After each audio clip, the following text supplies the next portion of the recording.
Hello students, GD constable वाले स्वागत है प्रीवियस ईयर प्रश्न पत्र का क्लास में। यह क्लास 27 फरवरी 2024 का 11:30 से 12:30 का क्लास है। इस क्लास के माध्यम से मैथ का 20 प्रश्न का सोल्यूशन सिंपल तरीका से 5 to 7 सेकेंड में कराया जाएगा। और आप सभी विद्यार्थी को पता होगा कि मैथ का प्रीवियस ईयर साथ में जीके का प्रीवियस ईयर प्रश्न पत्र का सोल्यूशन चलाया जा रहा है, ठीक है। और आप सभी को अभी भी मौका है कम से कम समय में फाइनल एग्जाम में नंबर इंक्रीज करने का, तो वह लास्ट ऑप्शन बच रहा है, प्रीवियस ईयर प्रश्नों को कर डालो जितना जितना कर सकते हो, ठीक है। इसलिए हमारे चैनल सब्सक्राइब करके बेल आइकन प्रेस कर लेना ताकि हर शिफ्ट का क्लास का नोटिफिकेशन मिल सके, जीके हो, मैथ हो या फिर ऑल सब्जेक्ट हो, ठीक है। तो बेल आइकन प्रेस कर देना और सभी विद्यार्थी क्लास को लाइक शेयर जरूर करना। चलो शुरू करते हैं मैथ का पहला प्रश्न। देखो पहला प्रश्न क्या कर रहा है समझना। कह रहा है एक वस्तु का अंकित मूल्य उसके क्रय मूल्य से 60% अधिक है, ठीक है। यदि वस्तु पर 20 रुपया की छूट देने के बाद 300 रुपया में बेचा जाता है तो लाभ प्रतिशत क्या होगा। ऐसे प्रश्नों को बहुत ही सिंपल और आसान तरीका से समझेंगे। देखो कैसे करेंगे समझना। यहाँ पे कह रहा है कि एक वस्तु का अंकित मूल्य जो है ना क्रय मूल्य से कितना है, तो 60% अधिक है। यहाँ पे मान लो अंकित मूल्य और यहाँ पे मान लो क्रय मूल्य, ठीक है। अब अंकित मूल्य जो है वह क्रय मूल्य से 60% अधिक है, यानी क्रय मूल्य 100 माना तो अंकित मूल्य मान लिया 160। करा वस्तु पर 20 रुपये का छूट देने के बाद उसे 300 रुपये में बेचा जाता है। अब यहाँ पे हमें क्या कर लेना है ना, यहाँ पे हमें निकाल लेना है क्या, तो यहाँ से हमें निकाल लेना है नया क्रय मूल्य। अब नया क्रय मूल्य कैसे निकलेगा, तो देखो कह रहा है 20 रुपया छूट देने के बाद 300 रुपया में बेचा जाता है। अगर 300 रुपया में बेचा जा रहा है कोई वस्तु और उस पर 20 रुपये का छूट दे रहा है, अगर हम छूट ना दे 20 रुपया तो 320 रुपया हो जाएगा। और 320 रुपया होगा वह अंकित मूल्य होगा। यानी जैसे मान लो कि अगर 320 रुपया कह रहा है इस वस्तु का अंकित मूल्य है, इस पर 20 रुपया छूट दे रहा है यानी 300 रुपया में बेच रहा है। अगर 320 रुपया ये बोले तो ये क्या है, अंकित मूल्य है, यानी इस पर अंकित किया है 320 रुपया लेकिन बेच रहा है कितना में, तो 300 रुपया में। वही है कि अंकित मूल्य 320 हो जाएगा। अब यहाँ पे अंकित मूल्य की बात करें तो कितना है, 160 है और गुने का 100 कर देंगे। यहाँ से हमारा क्या निकल जाएगा भाई, यहाँ से हमारा निकल जाएगा नया क्रय मूल्य। अब देखो 16 दूना का 32, यहाँ 200। अब 200 जो आया वह क्या नहीं आया, हमारा नया क्रय मूल्य। अब विक्रय मूल्य यहाँ पे क्या कर रहा है 300 रुपया में, यहाँ पे नया विक्रय मूल्य कितना है भाई, तो 300 रुपया में बेच रहा है। अब 100 रुपया में खरीदा था, 300 रुपया में बेच रहा है। लाभ कितना का हुआ, तो 100 का। कितने पे भाई, तो क्रय मूल्य पे, यानी 200 पे और गुने का 100। यानी क्या हो जाएगा, तो देखो यहाँ से 2 जीरो से 2 जीरो और 2 से कटेगा यह 50। यानी लाभ कितना प्रतिशत का हुआ, लाभ 50% का हुआ। ऑप्शन नंबर यहाँ पे क्या है, तो एक में है आपका राइट आंसर, बिल्कुल correct answer. Option number A था राइट आंसर, ठीक है। तो चले हम सब नेक्स्ट प्रश्न पे। देखो 2 नंबर का प्रश्न समझना क्या पूछा जा रहा है। 2 नंबर का प्रश्न पूछा जा रहा है कि प्रथम 5 संख्याओं का औसत कितना है, 75 है। सिंपल तरीका से समझना। प्रथम 2 संख्याओं का औसत अंतिम 2 संख्याओं के औसत से 6 गुना है, तो प्रथम 2 संख्याओं का योग क्या होगा। सिंपल तरीका से आसान तरीका से समझाऊंगा, इतना डिफिकल्ट प्रश्न, ठीक है। देखो कह रहा है 5 संख्याओं का औसत कितना है भाई, तो 5 संख्याओं का औसत 75 है। यानी 5 गुने का 75 करेंगे, 5 पचे 25 के 5 बाकी 2 और 7 पचे 35 और 35 और 2 कितना होता है भाई यहाँ पे 37। यानी 5 संख्या का औसत 75, यानी टोटल यहाँ पे कितना है, तो 375 है, ठीक है। अब कह रहा है कि प्रथम 2 संख्या और अंतिम 2 संख्या, अंतिम 3 संख्या। देखो यहाँ पे 5 संख्या कह रहा है 1 2 3 4 5। देखो हम समझाते हुए चलेंगे, सभी विद्यार्थी को, हर विद्यार्थी को समझ में आना चाहिए। 5 संख्या और इन 5 संख्या में कह रहा है ना प्रथम 2 संख्या और अंतिम 3 संख्या, यही बात है। अब देखो क्या कर रहा है यहाँ पे समझना। कह रहा है कि प्रथम 2 संख्या यानी प्रथम वाले क्या कर रहा है, तो प्रथम वाले 2 संख्या जो है, प्रथम वाले 2 संख्या का जो औसत होगा ना, और अंतिम वाले 3 संख्या का जो औसत होगा, अंतिम वाले 3 संख्या को जो औसत होगा वह क्या कर रहा है कि 6 गुना है। किसका 6 गुना है, तो प्रथम संख्या के प्रथम 2 संख्याओं का औसत अंतिम 3 संख्याओं के औसत, अंतिम 3 संख्या का औसत माना x, तो प्रथम 2 संख्या का औसत क्या होगा, 6 गुना यानी 6x होगा। यही कहना चाहता था, सिंपल है, कुछ नहीं कहना चाहता था कि प्रथम का जो 2 संख्या का औसत होगा ना, अंतिम का 6 गुना होगा। यानी प्रथम का अगर अंतिम का x है तो प्रथम का क्या होगा 6x होगा, ठीक है। अब देखो हमें क्या करना है, सिंपल तरीका से कुछ नहीं करना है। यहाँ पे देखो 5 संख्या का औसत 75 था तो गुना किए इतना आया।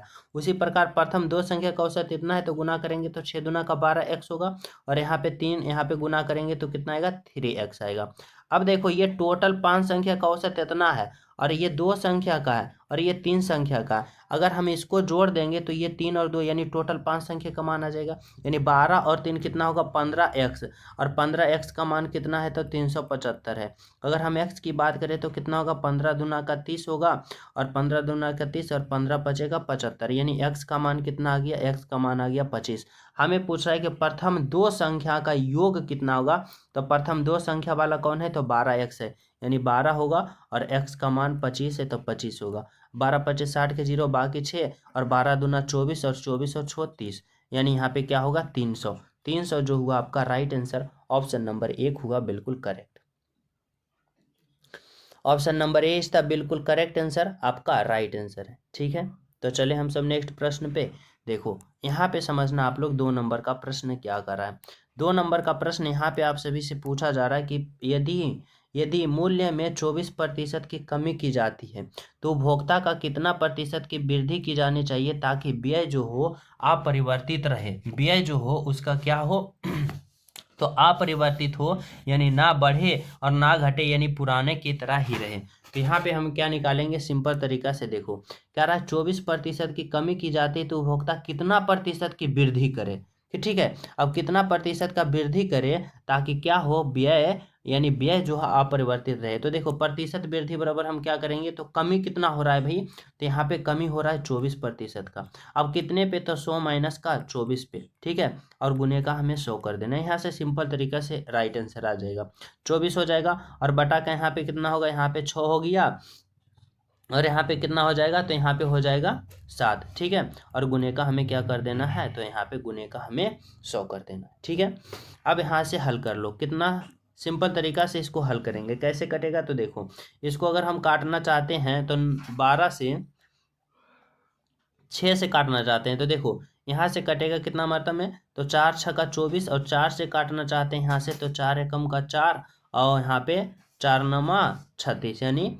19 चौका 76, और 6 चौका 24। अब यहाँ पे कितना आ गया, तो यहाँ पे देखो 600 आ गया, और यहाँ पे 19 आ गया। अब इसको हल करो, देखो कितना मात्रा लगेगा, 19 का 19, 19 दूना 38, 19 तिया 57, और 19 एकम का 19.5, यानी राइट आंसर आपका क्या होगा, ऑप्शन नंबर 4 होगा, 31.5%। यानी अभिष्ट वृद्धि बराबर क्या होगा, अपशिष्ट वृद्धि बराबर, यानी इस तरह से करना है, जो कि आपका राइट आंसर ऑप्शन नंबर 4 आएगा। ठीक है, चलो अगला प्रश्न देखो क्या कर रहा है, तो 4 नंबर का प्रश्न, और सभी विद्यार्थी क्लास को लाइक कर देना, शेयर कर देना, जो न्यू हो ना वह चैनल सब्सक्राइब जरूर करना, ताकि प्रति शिफ्ट का हर चैप्टर का सोल्यूशन आप सभी के पास आसानी तरीके से पहुंच सके। ठीक है, 4 नंबर का प्रश्न समझो करा, 45 किलोमीटर पर आवर की चाल से चल रही एक बाइक 4 घंटा में एक निश्चित दूरी तय करता है। तो यहाँ से हमें क्या निकाल लेना है, तो यहाँ से हमें देखो क्या दे रखा है, चाल दे रखा है और समय दे रखा है। तो यहाँ से हम दूरी निकाल सकते हैं। अब दूरी बराबर क्या होता है, स्पीड इंटू टाइम। स्पीड कितना है 45 किलोमीटर पर आवर, और यहाँ पे क्या दे रखा है, तो समय कितना है 4 घंटा। अब इसको गुना कर लेंगे, 4 पचे 20 का 0 बाकी 2, और 4 चक्का 16 2 18, यानी 180 किलोमीटर का दूरी यहाँ से यहाँ तय किया। ठीक है, यदि इसकी औसत चाल 20 किलोमीटर पर आवर कम कर दिया जाए तो इसका लगेगा समय कितना है, यानी समय हमें बताना है। समय बराबर क्या होता है, दूरी, समय बराबर दूरी और बटा का चाल। अगर हम बात यहाँ पे क्या होता है, चाल, अगर हम दूरी की बात करें तो दूरी हमारा कितना निकला 180।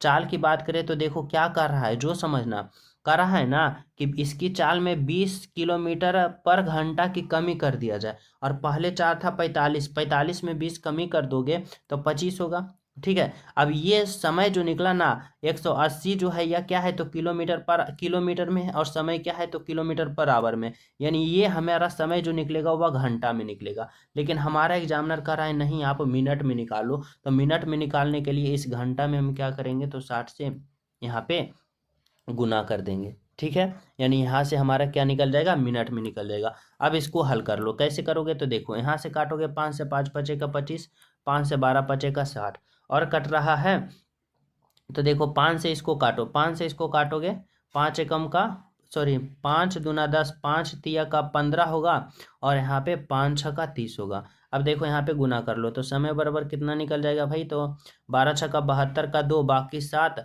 और 12 24 12 तिया 36 और 36 और 7 कितना होगा भाई, तो यहाँ पे 43। अब ये 400 क्या हो गया 32, 432 जो हुआ वह क्या हुआ मिनट में, यानी ऑप्शन नंबर 2 होगा आपका राइट आंसर। ठीक है, चले नेक्स्ट पे देखो 5 नंबर का प्रश्न समझना क्या कर रहा है भैया। सभी विद्यार्थी क्लास को लाइक शेयर जरूर करते चलना है, न्यू हो चैनल सब्सक्राइब कर लेना, क्योंकि हर शिफ्ट आप सभी के लिए यहाँ पे कौन शिफ्ट का कौन प्रश्न आप सभी के बीच उस थ्योरी का आ जाए ये कोई पता नहीं है। ठीक है, इसलिए आप लोग के लिए हर प्रश्न क्या है इम्पोर्टेंट है। 5 नंबर का प्रश्न देखो कर रहा है, का प्रश्न क्या कर रहा है एम और एन एक काम को 40 दिन में पूरा करता है। ठीक है, एम एन से 50% अधिक कुशल है, यानी यहाँ पे एम है और यहाँ पे एन है। ठीक है, अब एम जो है ना एन से 50% अधिक कुशल है, यानी इसका 100 है तो इसका 150 होगा ना। अब आगे क्या कर रहा है समझो, इसको आप लोग काट भी सकते हो, यहाँ से 3 हो जाएगा और यहाँ से 5, यहाँ से 2 हो जाएगा। अब कह रहा है एम और एन मिलकर एक काम को 40 दिन में करता है, एक काम को वह 40 दिन में कर रहा है और यहाँ पे उसका कुशलता कितना है, तो 2, एक का 3 है एक का 2 है, यानी दोनों का कुशलता कितना हो जाएगा, यानी 3 और 2 5, यानी टोटल काम कितना हो जाएगा, तो 40 पचे का 200, कुल काम कितना हो गया 200। अब कह रहा है एम अकेले उस काम को कितना दिन में करेगा, यानी एम अकेले इस टोटल काम को कितना दिन में करेगा, तो एम जो है एक काम को 3 दिन में करता है, यानी 3 कुशलता है, यानी यहाँ पे क्या हो जाएगा 3, यानी यहाँ पे हमारा क्या हो जाएगा, तो टोटल यहाँ हो जाएगा 200 बटा 3 दिन, यानी राइट आंसर ऑप्शन नंबर 4 होगा। ठीक है, चले नेक्स्ट पे देखो 6 नंबर का प्रश्न समझना क्या कर रहा है कि 25% छूट देने के बाद जूते की एक जोड़ी इतना में बेचा जाता है, तो अंकित मूल्य निकालना। सिंपल तरीका से देखो, बेचा जा रहा है कितना में 960 रुपये में, छूट कितना दे रहा है 25%, यानी 100 का सामान में 25% छूट बोले तो 75। अब इसको हल कर दो, देखो 25 तिया का 75, 25 चौका 100, 3 से काटोगे 3 तिया 9, 3 दूना 6, 0 0, 4 दूना 8, 4 तिया 12, 1280, 1280 ऑप्शन नंबर 1 होगा आपका राइट आंसर, बिल्कुल करेक्ट आंसर। ठीक है, चले नेक्स्ट पे देखो अगला प्रश्न समझना 7 नंबर का। करा यदि एक निश्चित धनराशि पर साधारण ब्याज 7 बरस 3 माह में स्वयं का 3 गुना हो जाता है तो वार्षिक ब्याज दर क्या होगा। सिंपल तरीका से हमें इस प्रश्न को हल करेंगे। देखो कर रहा है ना, क्या कर रहा है, निश्चित धनराशि पर, यानी प्रिंसिपल निश्चित है, यानी मान लो प्रिंसिपल 100 है। अब कर रहा है समय कितना है, तो समय है 7 बरस 3 माह। अब 7 बरस 3 माह को हम टोटल में बदल देंगे, यानी यहाँ पे तो देखो 7 बरस, एक बरस में कितना होता है, तो 12 महीना। अब 7 बरस में वर्ष का 84 महीना, और 84 महीना और 3 महीना, 84 महीना और 3 महीना कितना होगा 87 माह, और 87 माह को साल में बदलेंगे तो 12 से भाग दे देंगे, यानी इतना साल हो गया, 87 बटा 12 साल हो गया। ठीक है, कह रहा है स्वयं का 3 गुना हो जाता है, यानी कह रहा है ना कि इतना समय में जो प्रिंसिपल था ना उसका 3 गुना हो रहा है, यानी मिश्रधन यानी अमाउंट जो होगा, मिश्रधन जो होगा 3 गुना होगा, यानी 100 का 3 गुना यानी 300 हो जाएगा। अब 300 हो गया मिश्रधन, प्रिंसिपल हो गया 200, तो यहाँ से हम SI निकाल सकते हैं साधारण ब्याज, तो निकलता है कैसे, तो अमाउंट यानी मिश्रधन में हम प्रिंसिपल को घटाते हमारा ब्याज निकलेगा, यानी 200 हमारा ब्याज हो गया। हमारा कह रहा है दर बता दो, आर बराबर क्या होगा, सिंपल तरीका से निकाल लेंगे। देखो SI बराबर क्या होता है भाई, तो SI बराबर होता है P गुने R गुने T और बटा का 100 हो जाता है। ठीक है, अब देखो साधारण ब्याज कितना दे रखा है, तो साधारण ब्याज 200 दे रखा है। प्रिंसिपल की बात करें तो प्रिंसिपल यहाँ पे 100 है। अगर हम रेट की बात करें तो रेट निकालना है। समय की बात करें तो समय 87 और बटा का कितना है 12 है, और बटा का यहाँ पे हमारा कितना हो जाएगा, तो 100 हो जाएगा। अब इसको क्या कर लो, तो हल कर लो। सिंपल तरीका से कैसे करेंगे, तो देखो अगर यहाँ से हम इसको काटना चाहते हैं तो देखो यहाँ से काटेंगे तो क्या हो जाएगा, यहाँ से हो जाएगा 2 जीरो से ये 2 जीरो कट गया। ठीक है, अगर हम इसको अब काटना चाहते हैं तो देखो इसको 12 से काटेंगे इसको, तो कितना मरतम कटेगा, तो देखो यहाँ पे अब गुना कर लो। देखो R बराबर क्या हो जाएगा, तो R बराबर हो जाएगा, यानी ये 100 और ये 12 इधर जाएगा तो 2 तर क्या हो जाएगा गुना हो जाएगा, यानी 2 गुने का 100 और गुने का 12 हो जाएगा, और ये 87 कहाँ आ जाएगा, तो 87 यहाँ पे नीचे आ जाएगा, नीचे आ जाएगा। अब इसको क्या कर लेंगे, हम यहाँ से इसको हल कर लेंगे। अब इसको जब r बराबर हल करेंगे तो r बराबर कितना आ जाएगा, 27.58% आ जाएगा, जो कि आपका राइट आंसर ऑप्शन नंबर 4 में दिया गया है। बिल्कुल करेक्ट, बिल्कुल सही। ठीक है, तो चलिए हम सब नेक्स्ट प्रश्नों पे। यहाँ पे देखो 12 दूना 24 यानी हो जाएगा 2400, और 2400 बटा का 87 कितना मरतब में लगेगा, तो 8 दूना का 16, 8 तिया का 24 ज़्यादा हो जाएगा, तो यहाँ पे 2 मरतब लगेगा, और उसके बाद फिर यहाँ से करोगे तो बिल्कुल इतना आ जाएगा। ठीक है, अगला प्रश्न देखो क्या कर रहा है, 8 नंबर का प्रश्न। 8 नंबर का प्रश्न पूछा गया, इसका मान क्या होगा। सिंपल तरीका से बोर्ड मास का प्रयोग करना है। यहाँ पे क्या है, 9 है, ऑफ है, 21 है, फिर गुना है। सबसे पहले हम कोष्ट वाले को हल करते हैं, यानी 4 और 3 7। अब ऑफ में क्या होता है, गुना होता है, यानी 21 गुना का 9, 9 एकम का 9, 9 दूना का 18, फिर यहाँ पे क्या है, गुना है, और गुना है 7। देखो 9 सत्ते 63 का 3, बाकी 6, और 7 8 56, और 56 और 6 कितना होता है भाई, तो 56 और 6 यहाँ पे हो जाएगा 62 का 2, बाकी 6, और 7 एकम 7, और 7 और 6 13, यानी 1323। 1323 ऑप्शन नंबर बोले तो ये आपका राइट आंसर है। ठीक है, अगला प्रश्न समझना, 9 नंबर का क्या कर रहा है कि ए बी सी और का क्रमांक अनुपात इतना है। ठीक है, यानी रेशियो दे रखा है, ए है, बी है और सी है। क्या दे रखा है, 5 दे रखा है, 4 दे रखा है, 3 दे रखा है। आगे क्या कर रहा है समझना, आगे कर रहा है कि सी ए और बी का योग से 18 कम है, यानी 18 जो है ना वह क्या है, तो सी जो है ए और बी के योग से कम है, यानी ए और बी का योग कर दो तो 5 4 9, और 9 में 3 घटा दो कितना आ जाएगा 6, यानी इतना है। अब कर रहा है बी का मान, तो बी का मान 4 है तो 4, 6 तिया का 18 और 4 तिया का 12, यानी क्या होगा, ऑप्शन नंबर 4 होगा। ठीक है, 10 नंबर का प्रश्न देखो क्या पूछा गया था। 10 नंबर का प्रश्न पूछा गया था कि एक बाइक के मूल्य में 25% की कमी कर दी गई। ठीक है, मूल्य में 25% कमी कर दिया गया, फिर 50% का वृद्धि कर दिया, तो बाइक के मूल्य में कितना प्रतिशत की वृद्धि हुई। देखो यहाँ पे सक्सेसिव लगा सकते हैं, करा 25% की कमी कर दिया, माइनस का 25 होगा, फिर 50% का वृद्धि कर दिया, यानी प्लस का 50, प्लस माइनस माइनस होगा, यहाँ पे 25 होगा, और गुने का यहाँ पे 50 होगा, और बटा का 100 यानी 100 होगा। अब इसको हल कर लो, देखो 50 में 25 को घटाओगे तो 25 आएगा, माइनस का अगर हम 25 गुने का 50 करते हैं तो 25 25 पचे 25 से, और देखो 2 अंक के बाद 2 जीरो है तो 2 अंक के बाद दशमलव, यानी यहाँ पे आ जाएगा। अब देखो क्या करना है, तो यहाँ पे हमें क्या करना है, 25 में 12.50 को घटाना है, तो हमारा कितना आ जाएगा 12.5%, जो कि हमारा राइट आंसर है, ऑप्शन नंबर ए आपका करेक्ट है। ठीक है, तो चले नेक्स्ट पे देखो, यहाँ पे समझना आप लोग, अगला प्रश्न क्या कर रहा है, 11 नंबर का प्रश्न। 11 नंबर का प्रश्न कर रहा है कि 3 संख्या का रेशियो इतना में है, सबसे बड़ी संख्या सबसे छोटी संख्या का योग इतना है, तो सबसे बड़ी सबसे छोटी संख्या का अंतर क्या होगा। देखो यहाँ पे 3:5:8 है। ठीक है, अब कर रहा है सबसे बड़ी और सबसे छोटी संख्या का योग 8800 है।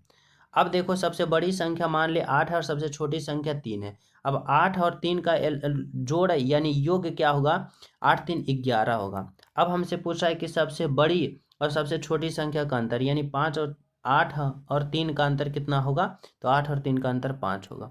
अब इसको हल कर लो, 11 8 का 88, 8 5 का 40, और यहाँ पे 00, यानी 4000 बोले तो ऑप्शन नंबर 1 होगा आपका राइट आंसर।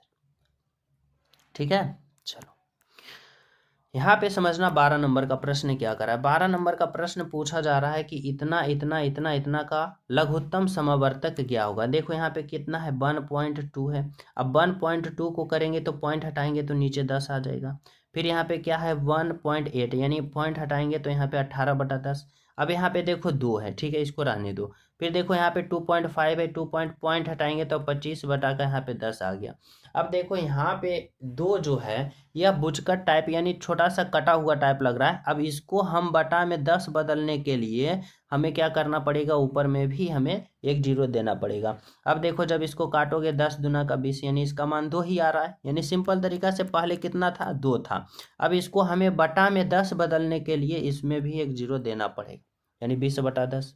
अब देखो सिंपल तरीका से क्या कहेगा, तो इसका सिंपल फार्मूला क्या होता है, यानी सिंपल तरीका होता है लघुत्तम समावर्तक बोल रहा है तो जो बोलेगा उसको ऊपर वाले से कर दो, ठीक है। यानी ऊपर वाला हमें लघुत्तम समावर्तक बोल रहा है तो यानी LCM बोल रहा है तो ऊपर वाले कैल्शियम, और जो नहीं बोल रहा है तो उसको नीचे यानी HCF नहीं बोल रहा है तो HCF हमें नीचे वाले को कर देना है। अब यहाँ से अगर हम 12, 18, 20 और 25 कैल्शियम लेते हैं तो यहाँ से हमारा लघुत्तम समवर्तक 900 आएगा, 900 आएगा। और नीचे में देखो सभी का 10, 10, 10 है यानी HCF 10 ही आएगा। अब 900/10 कितना आ जाएगा, 90 आ जाएगा। ऑप्शन नंबर 4 आपका राइट आंसर होगा, ठीक है। चले नेक्स्ट पे देखो 13 नंबर का प्रश्न समझना। 13 नंबर का प्रश्न क्या करा है, कितनी वार्षिक दर से इतना रुपया पर 2 बरस में इतना का वार्षिक रूप से संयोजित चक्रवृद्धि ब्याज हो जाएगा।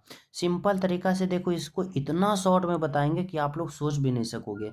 क्या दे रखा है, जो देखो करा इतना रुपया यानी प्रिंसिपल कितना दे रखा है भाई, तो प्रिंसिपल यहाँ पे 33,000 रुपया दे रखा है, प्रिंसिपल 33,000 रुपया है, ठीक है। अब समय क्या करा, यानी समय कितना दे रखा है, तो 2 बरस यानी समय 2 बरस आ गया। अब इतना रुपया वार्षिक रूप से यानी यहाँ पे CI क्या दे रखा है, यानी चक्रवृद्धि ब्याज दे रखा है 31,680 रुपया, 31,680 रुपये दे रखा है। अब पूछ रहा है R बराबर क्या होगा, R बराबर भाट। तो देखो यहाँ से आप लोग क्या करोगे, अगर ये मेथड नहीं जानते हो तो इससे पहले आप लोग क्या करते हैं, यहाँ से आप लोग अमाउंट बराबर यहाँ फार्मूला लगाते हैं PR² P/1 + R²/100 पर पावर n। अब जब इसको कैलकुलेशन करोगे तो यहाँ से यहाँ तक आएगा, फिर यहाँ से यहाँ तक आएगा, लेकिन इसको आप लोग सेकेंडों में हल कैसे करोगे, तो शॉर्ट ट्रिक सीखना, यहाँ पे समझना। सबसे पहले देखो यहाँ पे क्या करना है, तो देखो क्या दे रखा है, तो प्रिंसिपल, यहाँ पे प्रिंसिपल लिख लेना है और यहाँ पे क्या लिख लेना है, अमाउंट लिख लेना है। अब प्रिंसिपल कितना है भाई, तो प्रिंसिपल यहाँ पे देखो 33,000 रुपया, 33,000 है। अब अमाउंट हम निकालेंगे तो कैसे निकालेंगे, तो अमाउंट निकालने के लिए प्रिंसिपल और CI यानी ब्याज दोनों जुट जाता है तब अमाउंट निकलता है। अब 33,000 रुपया और 31,680 रुपये को जोड़ो तो यहाँ पे क्या होगा, 0 होगा, यहाँ पे क्या होगा, 8 होगा, ठीक है। और यहाँ पे क्या हो जाएगा, 6 हो जाएगा, और यहाँ पे 3 1 4 होगा, और यहाँ पे 3 और 3 6 होगा, यानी इतना रुपया आ गया क्या, अमाउंट। और यहाँ पे क्या क्या आ गया, 33,000 प्रिंसिपल, इतना आ गया अमाउंट। अब क्या करो ना, तो अब इन दोनों को काटना शुरू करो, काटो। देखो 1 0 से 1 0 ये कटेगा। अब फिर कितना मातम कटेगा, 11 मातम कटेगा, बिल्कुल कटेगा। देखो 11 से काटोगे, 11 तिया का 33 और यहाँ पे डबल 0। अब यहाँ से अगर यहाँ से हम काटते हैं इसको 11 से, तो 11 मातम कितना कटेगा, तो 11 दूना 22, 11 तिया 33, 11 चौका 44, 11 पचे का 55, 55 हुआ। और यहाँ पे कितना हो गया, 9, तो फिर यहाँ पे 86, यहाँ पे कितना होगा, 11 अठे का 88, 11 का अठे का 88, ठीक है। अब फिर कटेगा, कितना से कटेगा भाई, तो यहाँ से कटेंगे। अगर हम इसको कितना से काटते हैं यहाँ पे, तो देखो अगर हम यहाँ से 3 से काटते हैं तो देखो कितना आएगा, 3 से काटेंगे तो यहाँ पे 100 आएगा। 3 से इसको काटते हैं तो हम कितना आएगा, तो 3 एकम का 3 होगा, ठीक है। 3 एकम का 3, यहाँ पे कितना हो गया, तो यहाँ पे 28 हो गया। 3 से 23, 3 8 24, 3 नमा का 27, और 3 से 3 5 15, 3 6 का 18, कितना आ गया, तो 196। अब हमें क्या करना है, तो अब हमें कुछ नहीं करना है, हमें देखना है समय कितना है, तो समय 2 साल है। 2 साल है तो दोनों का स्क्वायर कर देना है, यानी रूट कर देना है। 3 साल होता तो क्यूब करते हैं यानी घन करते। अब देखो समय 2 साल है तो स्क्वायर करेंगे, यानी 10 का रूट कितना होगा, 100 का रूट 10 होगा, और 13 का रूट कितना होगा भाई, तो 13 का रूट है, सॉरी 196 का रूट कितना होगा, तो 196 का रूट 14 होगा।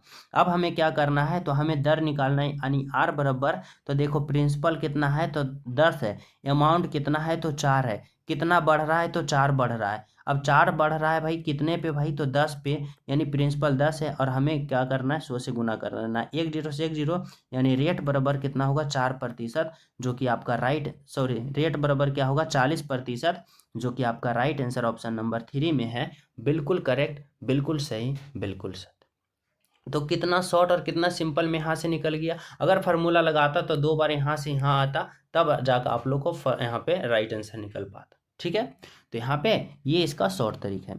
अगला प्रश्न समझना क्या कर रहा है, तो 14 नंबर का देखो। 14 नंबर का प्रश्न कर रहा है कि 36 संख्याओं का औसत 50 है। यदि हम प्रत्येक संख्या में टी घटा दें और तो औसत 27 हो जाता है, तो टी का मान क्या होगा। देखो यहाँ पे सिंपल तरीका से क्या कर रहा है समझना, कर रहा है ना कि 36 संख्याओं का औसत कितना है भाई, तो 36 संख्याओं का औसत 50 है। अब कह रहा है कि यदि हम प्रत्येक संख्या में टी घटा देते हैं। अब सिंपल तरीका से समझना कि अगर कोई संख्या में टी घटाते हो तो उसका औसत में भी टी घटेगा। अगर कोई संख्या में यानी 36 संख्या जो है, अगर इसमें टी घटाओगे तो इसका औसत में भी टी घटेगा। अब कह रहा है कि हमें क्या करना है, तो हमें यहाँ पे कह रहा है कि संख्या में टी घटाता है तो औसत 27 घट जाता है। अब जब संख्या में टी घटाएंगे तो औसत में भी टी घटेगा, यानी 50 माइनस का टी और 50 माइनस का क्या होगा, 50 माइनस का टी, और औसत कितना हो जाता है, तो औसत 27 हो जाता है। अब यहाँ से अगर हम टी इधर प्लस में ले जाते हैं तो इधर 50 हो जाएगा और ये 27 माइनस में इधर आ जाएगा। अब टी बराबर क्या होता है भाई, तो टी बराबर यहाँ पे 23 आएगा, जो कि हमारा राइट आंसर ऑप्शन नंबर एक में दिया गया। ठीक है, ऑप्शन नंबर 1 में दिया गया आपका बिल्कुल करेक्ट आंसर। चले नेक्स्ट पे देखो। 15 नंबर का प्रश्न समझना क्या है। प्रिंस रमन से 3 गुना अच्छा कारीगर है, यानी यहाँ पे प्रिंस है और यहाँ पे रमन है। अब प्रिंस रमन से 3 गुना अच्छा कारीगर है, यानी रमन 1 है तो प्रिंस क्या है, 3 है, और ये क्या है, तो ये इसका कार्य क्षमता है। कार्य क्षमता अगर रमन का 1 है तो प्रिंस का 3 है, यानी रमन से तेज है कौन, प्रिंस, 3 गुना तेज है। अब कह रहा है कि इसीलिए वह एक काम को 28 दिन में पूरा करता है, यानी 28 दिन में पूरा कर देता है कौन, तो 28 दिन कम दिन में पूरा करता है, यानी कम दिन में। अब देखो कार्य का उल्टा क्या होता है, समय, यानी एफिशिएंसी का उल्टा टाइम होता है। यानी देखो समय यहाँ पे क्या हो जाएगा, तो 3:1 हो जाएगा। अब कह रहा है ना कि इसीलिए वह एक काम को 28 दिन में 28 दिन कम में पूरा करता है, और यहाँ पे कितना दिन कम ले रहा है, तो 2 दिन कम में ले रहा है, यानी यहाँ से 2 दिन भाग कर दो। अब देखो यहाँ से क्या निकल जाएगा, तो 2 से निकल जाएगा ये 14। अब ये 14 जो निकला क्या निकला, तो प्रिंस का कार्य क्षमता, यानी प्रिंस जो है 14 दिन में कोई काम करेगा तो वही जो है रमन कितना दिन में काम करेगा, तो इससे 3 गुना अधिक टाइम ले लेगा, समय ज़्यादा ले लेगा, क्योंकि ये कम, यह क्या है, तो इससे कमजोर व्यक्ति, यानी यह क्या करता है, तो एक दिन में तीन काम कर लेता है, तो ये एक दिन में एक ही काम करता है, तो एक ही काम करेगा, यानी समय 3 दिन ज़्यादा लेगा, यानी 14 तिया का 42 दिन में ये काम करेगा। यानी प्रिंस जो है एक काम को 14 दिन में करता है, तो रमन जो है उसी काम को 42 दिन में करता है। अब इसका एलसीएम लेंगे, 42 आएगा, 14 तिया का 42, और यहाँ पे क्या हो जाएगा, तो यहाँ पे 42 एकम का 42 होगा। अब टोटल काम देखो यहाँ से कितना निकला, 42 निकला। अब कह रहा है कि दोनों मिल के क्या कर रहा है, वे दोनों मिल के काम को, यानी 3 और 1 4, यानी कितना दिन में करेगा, तो यहाँ से कितना दिन में करेगा, तो 10 पॉइंट का यहाँ पे 5 दिन में करेगा। कितना दिन में करेगा, 10.5 दिन में, यानी ऑप्शन नंबर 3 आपका राइट आंसर होगा। ठीक है, चले नेक्स्ट पे देखो। यहाँ पे समझना 16 नंबर का प्रश्न क्या कर रहा है, कर रहा है इतना का मान क्या होगा, बोर्ड मास का प्रयोग करना है। क्या कर रहा है, तो सबसे पहले भाग होता है, फिर गुना होता है, फिर जोड़ होता है, और अंत में घटा होता है बोर्ड मास का। अब देखो 444 में 2 से भाग देंगे तो 2 दूना 4, 2 दूना 4, 2 दूना 4, प्लस का 41 गुने का 8 करेंगे तो 8 एकम का 8 और 8 चक्का 32। ठीक है, फिर यहाँ पे माइनस, अगर 26 गुने का 3 करेंगे तो छोटिया 18, 8 बाकी 1 और 3 दूना 6, 1 7। अब इन दोनों को जोड़ के इसको घटा देंगे, तो देखो 8 2 10, 2 2 4 1 5 और 3 2 5 और माइनस का 78। अब इसको क्या करेंगे, तो इसको हम घटा देंगे, 10 में से 8 जाएगा 2, ये हो गया 4, 4 में से 7 नहीं जाएगा तो यहाँ पे हो गया 14 में 7 जाएगा 7, ये हो गया 4, यानी कितना होगा 472, ऑप्शन नंबर 4। ठीक है, यहाँ पे समझना 17 नंबर का प्रश्न कर रहा है कि एक समबाहु त्रिभुज का क्षेत्रफल ज्ञात करें जिसकी भुजा इतना है। समबाहु त्रिभुज का क्षेत्रफल होता है √3/4 और गुने का भुजा स्क्वायर। क्या होता है भाई, भुजा स्क्वायर। यहाँ पे आ गया √3/4 हो गया, भुजा 10 गुने का 10 होगा। ठीक है, अब इसको काटो, तो यहाँ से देखो इसको काटोगे तो यहाँ से 5 होगा, यहाँ से 5 होगा। ठीक है, अब यहाँ से करेंगे तो 5 बचेगा 25 √3। अब 25 √3 कौन सा ऑप्शन है, तो ऑप्शन नंबर 3 होगा, 25 √3 सेंटीमीटर स्क्वायर। ठीक है, सभी विद्यार्थी क्लास को लाइक शेयर एंड सब्सक्राइब जरूर करते चलना है, ठीक है।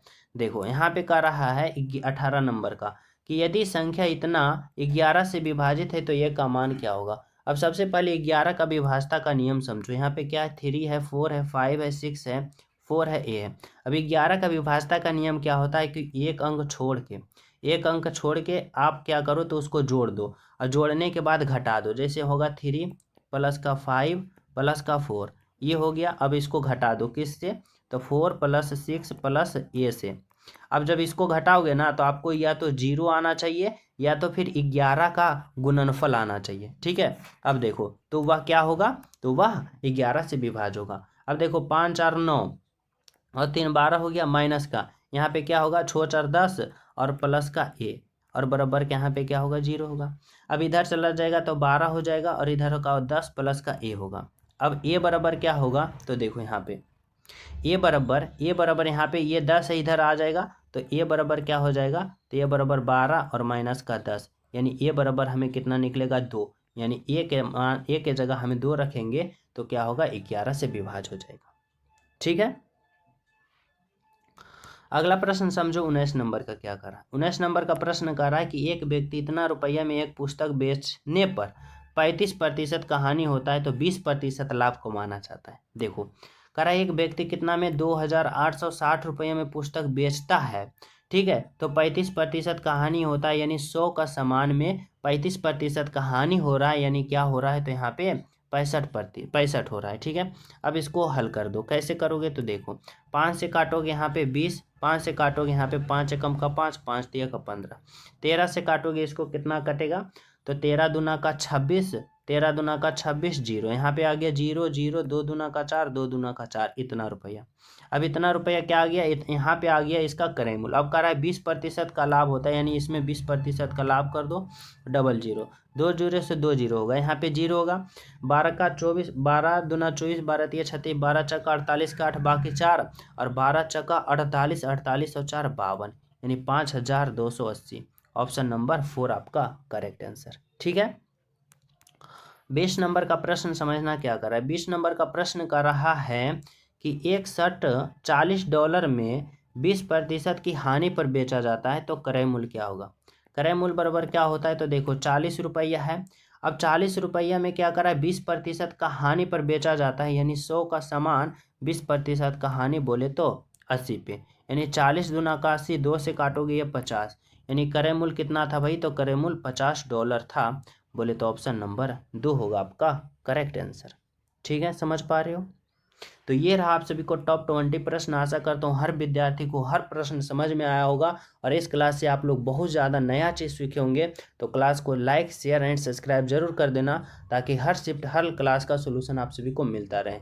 मिलते हैं आप सभी को अगले शिफ्ट में, जब तक सभी प्रिय स्टूडेंट को हमारे तरफ से जय हिंद।